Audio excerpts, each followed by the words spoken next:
El salmista en el Salmo 46, verso 10 y verso 11 dice de la siguiente manera: Estad quietos y conoced que yo soy Dios. Seré exaltado entre las naciones, enaltecido seré en la tierra. Jehová de los ejércitos está con nosotros. Nuestro refugio es el Dios de Jacob. Ese mismo pasaje bíblico lo quiero considerar en una versión diferente. Lo quiero considerar en la versión de la traducción del lenguaje actual. Sabe que es mi costumbre en muchas ocasiones buscar alguna o algunas traducciones diferentes que puedan explicarnos de manera un poquito más sencilla y simple el texto bíblico.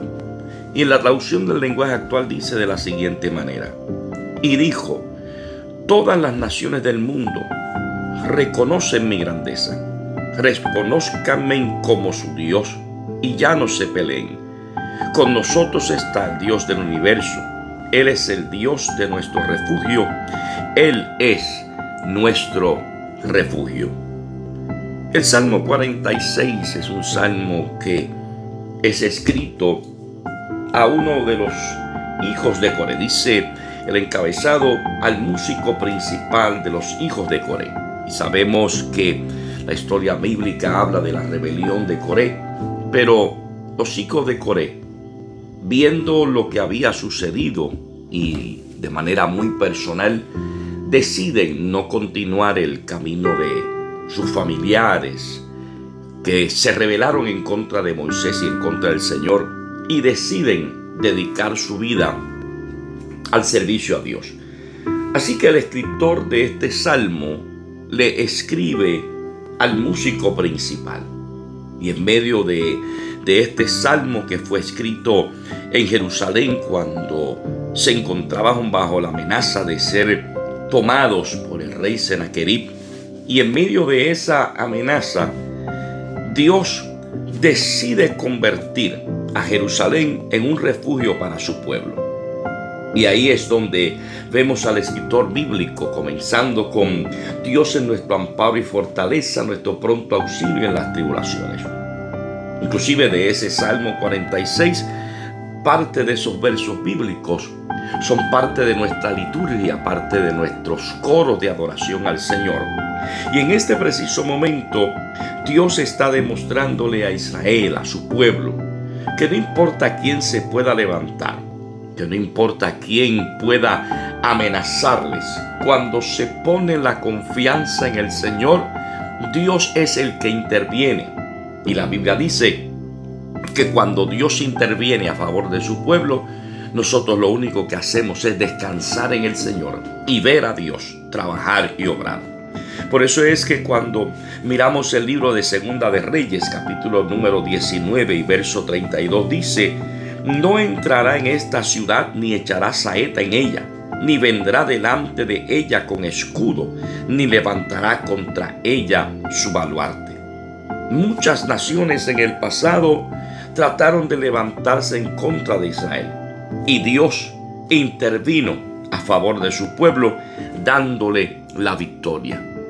En este momento Dios está diciéndole a su pueblo: yo quiero que ustedes estén quietos.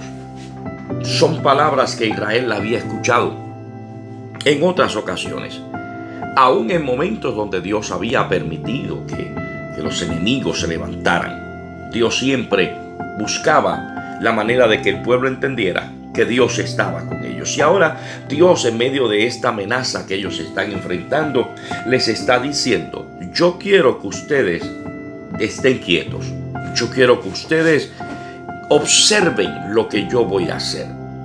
Dios está hablando para que puedan entender que Él es el Todopoderoso, que Él es el que está en control de todas las cosas. Es el mismo Cristo que cuando está la tempestad en todo su apogeo, le dice: calla y enmudece. Y Él es el que demuestra que Él es el que tiene el poder sobre todas las cosas. Pero ese estar quietos no significa que nosotros no vamos a hacer nada.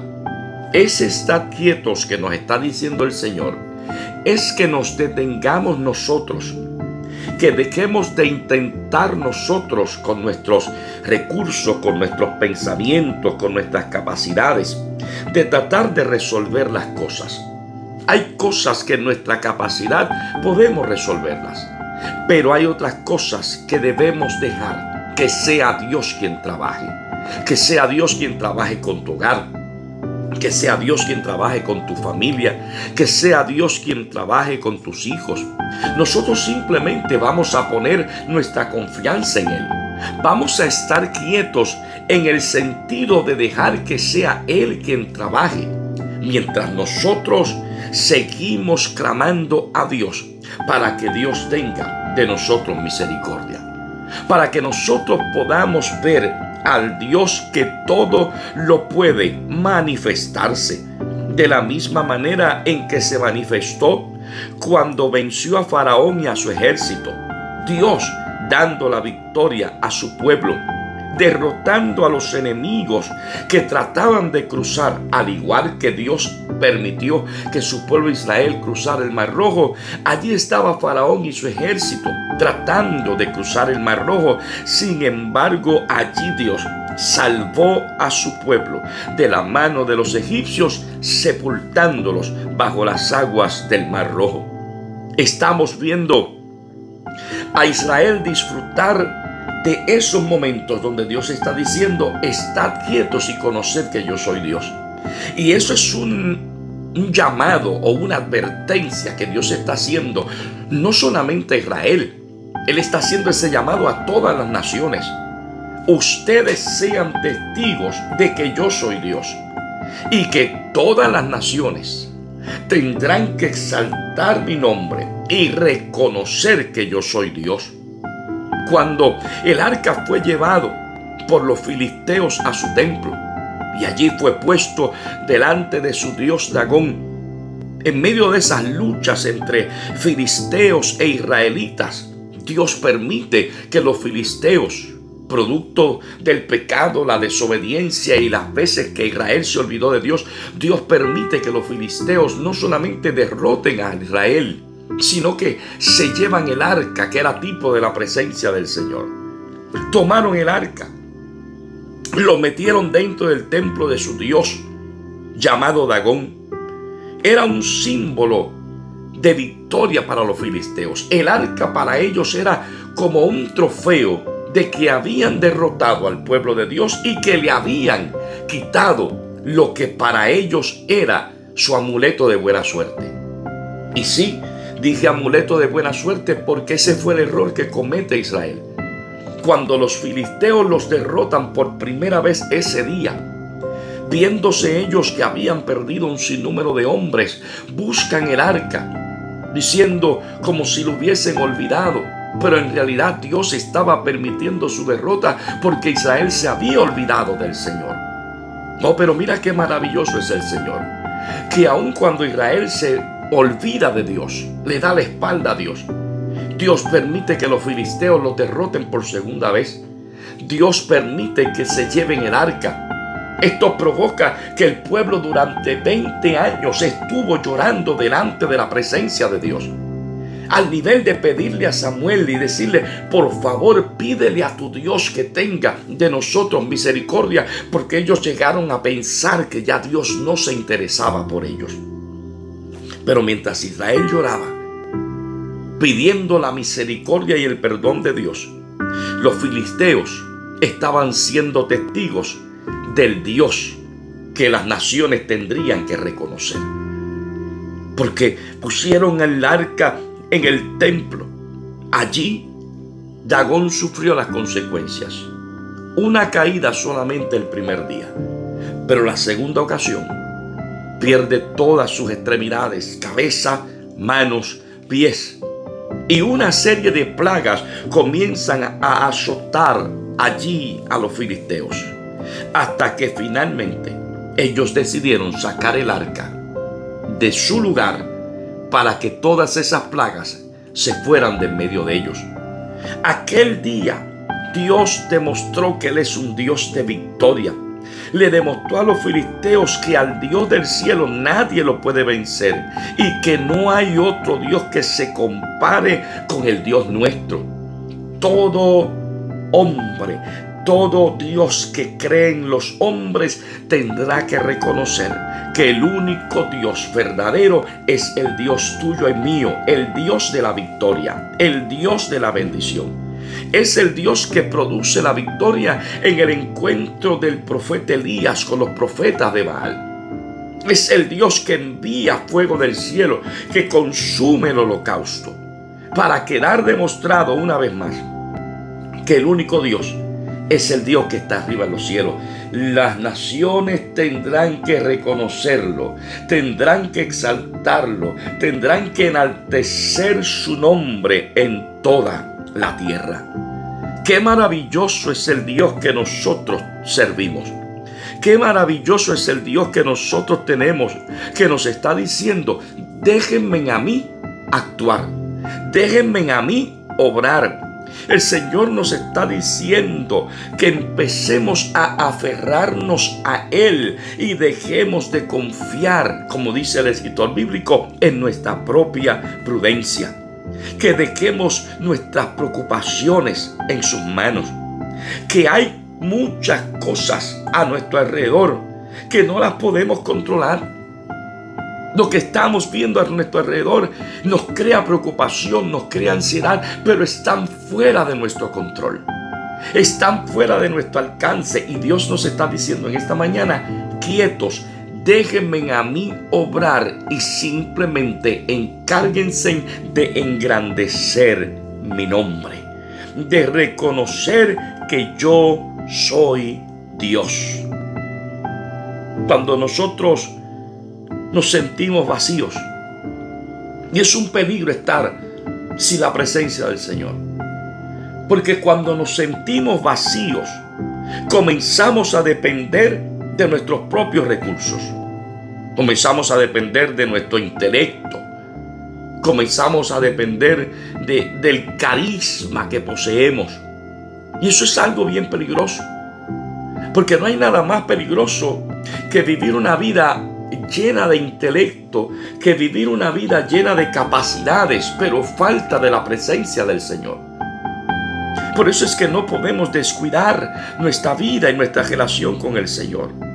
Necesitamos entender que el Señor nos está diciendo en esta mañana que aun cuando Él nos está diciendo qué es lo que no debemos hacer y qué es lo que no debemos hacer, no debemos lanzarnos a lo loco, como decimos en el campo, ahí a enfrentarnos a lo que sea.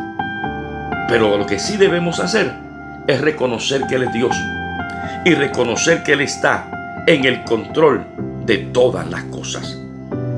Dios quiere en esta hora que nosotros entendamos y podamos decir: Él es el que está a cargo, Él es el que está en control.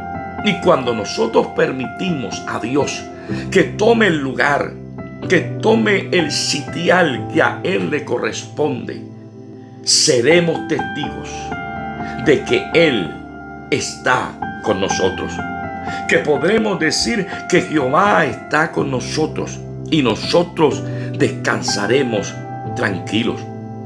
Por eso es que el escritor bíblico decía que si Dios está con nosotros, y parafraseo: yo no temeré lo que pueda hacer el hombre. Se puede levantar contra mí 1000 y 10,000, mas no temeré, porque conmigo va el Señor. Hay tiempos difíciles, y eso es algo que nunca va a terminar. Los tiempos difíciles siempre llegarán. Los momentos de preocupación, de ansiedad siempre llegarán. Es más, voy a ir más lejos. Van a llegar momentos donde en nuestra vida espiritual nuestras manos se van a cansar, nuestras rodillas se van a paralizar, como dice el escritor bíblico. Vamos a sentir que nuestra fe se tambalea, que nuestra vida se tambalea. Pero de algo podemos estar seguros: que en medio de este mundo caído y pecaminoso en el que vivimos, que en medio de cualquier prueba difícil que podamos enfrentar en nuestra vida, Dios nos está diciendo en esta mañana que no estamos solos, que descansemos en Él, que confiemos en Él. ¿Por qué? Porque aunque tendremos pruebas, la promesa de nuestro Dios es que Él es nuestro amparo. Él es nuestra fortaleza. Él es nuestro refugio. Él es nuestro ayudador. Él está con nosotros. Y en medio de todo eso, Él está aumentando nuestra fe. ¿Por qué? Porque en el verso número 2 dice que no importa lo que veamos, lo que experimentemos en nuestra vida, no temeremos. Aunque se mueva la tierra, aunque el cielo se caiga, como decimos aquí, no importa lo que veamos, nuestra fe está en que Dios seguirá estando con nosotros. Ahí está diciendo que aun cuando el lugar donde estemos tiemble, sea sacudido, que aun cuando el mar pueda salirse de su cauce, y en medio de tanto mensaje que escuchamos hoy en día, donde la gente comienza a vivir con preocupación, con ansiedad, a nosotros nos resta solamente orar. Hay gente que le gusta impartir mensajes de miedo. Y yo creo que en este tiempo nosotros no estamos para amedrentarnos. Sí estamos viendo que cada día la decadencia sigue siendo más grande, que cada día la inmoralidad sigue siendo más grande, que el pecado sigue aumentando. Y escuchamos mensajes, y principalmente aquí en Puerto Rico, hemos escuchado un sinnúmero de mensajes que pudiéramos decir, ahí está el verso número 2. La tierra sea removida, los montes vayan al corazón de la mar. Nos está hablando de catástrofe, por decirlo así. Hemos escuchado eso un sinnúmero de veces, y yo quiero que usted escuche con cuidado lo que yo voy a decir ahora. Yo no estoy diciendo que Dios no hable. Yo no estoy diciendo que Dios no nos pueda advertir del juicio que Dios puede enviar no solamente a Puerto Rico, a cualquier nación. Yo lo que te estoy diciendo es lo que me dice la palabra. Que aun cuando eso suceda, nosotros no debemos temer, porque vivimos confiados en que nuestra vida está en las manos del Señor, de que le pertenecemos a Dios. Hay gente que le gusta impartir miedo. Tú y yo no podemos vivir con miedo. Es más, tú y yo no podemos servirle a Dios por miedo. Le servimos a Dios por agradecimiento. Y como humanos sí nos preocupamos. Como humanos sí nos podemos poner ansiosos. Pero en esta mañana el Señor me está diciendo, yo soy tu amparo. Yo soy tu fortaleza. Yo soy tu pronto auxilio. ¿En qué? En medio de la tribulación. Así que no voy a temer. Venga lo que venga. Se levante lo que se levante. Y en medio de tantos mensajes que escuchamos, lo único que usted y yo haremos será pedirle a Dios misericordia y seguir sirviendo al Señor. No vamos a estancarnos, porque nuestra fe tiene que crecer. Nosotros no somos gente que servimos a Dios por circunstancia, servimos a Dios por amor, porque nos amó, porque tuvo de nosotros misericordia. Él quiere que nosotros entendamos que si dependemos de nuestros recursos no lograremos nada, pero en el Señor tú y yo somos fuertes, tú y yo somos inamovibles, tú y yo somos firmes en el Señor. Por eso es que el Señor quiere que no nos olvidemos que Él es Dios, que Él está con nosotros y que Él es nuestro refugio, nuestra roca, nuestro castillo, nuestro escondedero. Y termino con una breve historia que conté hace unos días en uno de mis sermones en esta semana. Y hablaba la historia de un marino que se enfrenta a una gran tormenta y su barca termina destrozada. Y él termina como náufrago en el medio del mar. Las olas eran impetuosas, los vientos eran terribles. Y aquel marino logró llegar hasta una roca. En medio del oleaje y de lo fuerte de los vientos, logró escalar esa roca hasta el lugar más alto que pudo llegar. Y se abrazó a ella. Los minutos parecían interminables. Las horas parecían interminables. Y parecía que nadie lo rescataría. Sin embargo, luego de varias horas, finalmente aquel marino fue rescatado. Y un amigo suyo le preguntó: ¿tú no tenías miedo? ¿No tenías temor? ¿Tú no estabas temblando mientras veías las olas y el viento recio? Y aquel marino le contestó a su amigo: yo sí estaba temblando. Yo sí tenía miedo. Yo sí estaba preocupado. Pero la roca a la cual yo estaba abrazado, ella no temblaba. Yo podía temblar, pero la roca no estaba temblando. Así que como la roca no temblaba, como el viento no la lograba mover, como las olas no la lograban mover, yo me sentía seguro. Y mira, es simplemente una historia. Pero sin embargo la Biblia dice que Él nos puso sobre peña y Él es la roca inconmovible de los siglos, nuestro Señor Jesucristo. El profeta Isaías decía: no temas, porque yo estoy contigo, porque yo soy tu Dios que te esfuerzo.